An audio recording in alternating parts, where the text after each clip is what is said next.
This is the EDIKANI Electric Bike, and the look screams rugged. The frame is thick aluminum with a semi-integrated battery along the down tube, a long rear swing arm, and 26 by 4-inch fat tires that fill the fork and rear triangle. The color is black with blue accents. The hydraulic brake lines are neatly routed, and the full suspension setup gives it that big travel stance. In my hands it feels substantial, and on the ground it has that planted power, ready-to-work vibe. From my experience unboxing and setting it up, it arrives about 95% assembled. I mounted the front wheel, handlebar, pedals, and adjusted the fenders and rack. The tools are in the box, which is handy. I still took my time to true the front rotor, check the rear derailleur alignment, torque the stem, and inflate the tires to the right pressure. It's not complicated if you've worked on bikes before, but it does take patience. The packaging did its job, though I still checked for scuffs and made sure the battery locked and unlocked smoothly with the included keys. If you're brand new, I'd plan a slow first setup, or ask a local shop to give it a once-over. Key features that stood out right away are the full suspension, the dual hydraulic disc brakes, and the color LCD.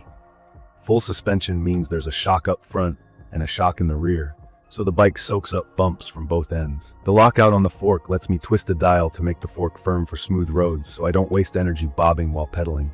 The hydraulic brakes use fluid pressure for stopping. They have better feel and power than typical cable brakes, which is important on a fast, heavy e-bike. The display is bright, easy to read in sunlight, and shows speed, battery, trip, and assist level. A small thing I really liked, the phone holder with USB charging on the bars. It kept my phone secure while I used it for maps, and topped the battery off on longer rides. On the road, the motor feels strong. It's rated 1000 watts nominal, with up to 2000 watt peak, and that peak is what you feel when you punch the thumb throttle from a stop. Torque is that immediate shove you get, and this bike delivers it in spades. I'm about average height and weight, and it pulled me quickly up to traffic speed. On flat pavement using pedal assist, I've seen the speedometer touch the mid-30s mph, and that matches the 35 miles per hour claim when conditions are right. Pedal assist, or pass, means the motor helps only when I'm turning the pedals. Throttle only means I don't need to pedal, I just push the lever. Using low PS levels stretches range. Using throttle heavily burns through it quicker. The battery in my unit is the 19.2 Ah pack, and the listing notes about 840 watt-hours of energy. Think of watt-hours like the size of the gas tank. On mixed terrain, pass 1-2, with me pedaling casually, I logged rides around the 50 to 70 mile mark before I needed to charge. On throttle-heavy rides with hills, I was more in the 25 to 40 mile range. In my opinion, the range is solid for a bike this powerful, and the removable battery is clutch. I liked being able to pull it and charge indoors while leaving the bike in the garage. The fat tires are 4 inches wide, and they change how the bike rides. Lower pressure lets the big volume conform to bumps and sand, which adds comfort and traction. Higher pressure rolls quicker on pavement. On dirt and gravel, the wide contact patch lets the bike float where narrow tires would dig. On sand and snow, they keep momentum and stability. If you're new to fat tires, I'd start around the mid-teens in PSI off-road and mid-20s on pavement, then tune from there. The suspension works well with the tires. I set the fork and rear shock a bit firmer than factory to keep the bike from wallowing when I stand and pedal. The shock-absorbing saddle and the seat post with travel also help on long days. It doesn't feel like a nimble trail whip. It feels like a confident all-terrain cruiser that steamrolls chatter and lets me ride longer with less body fatigue. Braking deserves a mention. The dual hydraulic discs have predictable bite. After bedding in the pads, a few controlled hard stops to heat cycle them, they hauled me down from 30 miles per hour with room to spare. Modulation, the ability to feather and fine-tune braking, is good, which matters when you're descending on loose surfaces. The controls are straightforward.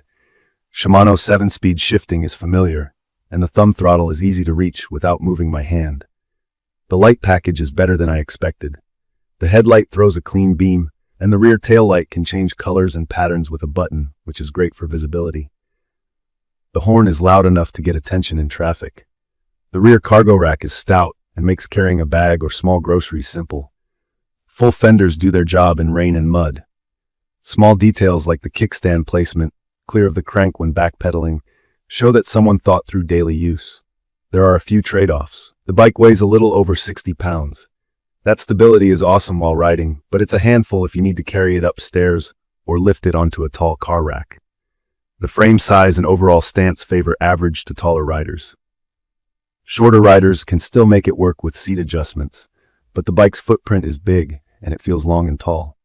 Steering isn't quick in tight switchbacks. This is more of a powerful explorer than a flickable trail bike. Assembly is approachable, yet not plug and play. I'd schedule time to get everything dialed. From my experience, hill climbing is where this thing shines. I pointed it at steep grades on pavement and loose gravel, and it just motored up without drama. The combination of torque, fat tire grip, and suspension traction control makes it feel like climbing is a non-issue. That said, with any high-speed e-bike, I keep an eye on local rules. Many areas limit throttle speed on shared paths. I set the top speed in the display when I'm riding city trails and open it up only where it's allowed. It's perfect for the rider who wants one machine to commute during the week and explore on weekends. The 330-pound max load, sturdy rack, and long range make it a practical hauler for errands. The power and comfort make rough roads less tiring, so rides that used to feel long now feel easy. If you're coming from a regular mountain bike, this will feel heavier, but it will also make routes that were once too far or too steep feel totally doable. I'd recommend this for adventurous commuters, larger riders who appreciate a solid frame and strong brakes, and anyone who values comfort and traction on mixed terrain. If your routine involves stairs or you need a super light, quick-handling bike for tight single-track, this might not be the best fit. If you want big power, big range, and a ready-to-ride kit with lights, fenders, rack, horn, and display all included, it checks a lot of boxes. In my opinion, the value is strongest in the complete package. You're getting a 1,000-watt motor with 2,000-watt peak punch, a removable high-capacity battery, hydraulic brakes, full suspension with a lockout fork, true fat tires, and a color display with an included phone mount and charging. Those are the things I end up adding to other bikes later. Here, they're already on the bike, and they're matched to the frame. In conclusion, the EDIKANI Electric Bike feels like a confident, power-forward, all-terrain e-bike that trades a bit of agility for stability, speed, and comfort. It's easy to live with day-to-day once you accept the weight, and it's a blast when you open it up on open roads or fire roads. Charging is simple, the range is legit if you use pedal assist, and the brakes and lights make fast riding feel controlled and safe.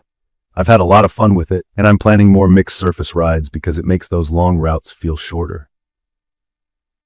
If this video helped, subscribe for more honest ride tests and simple setup tips, and drop a comment with your questions or what you want to see next. Thank you for watching.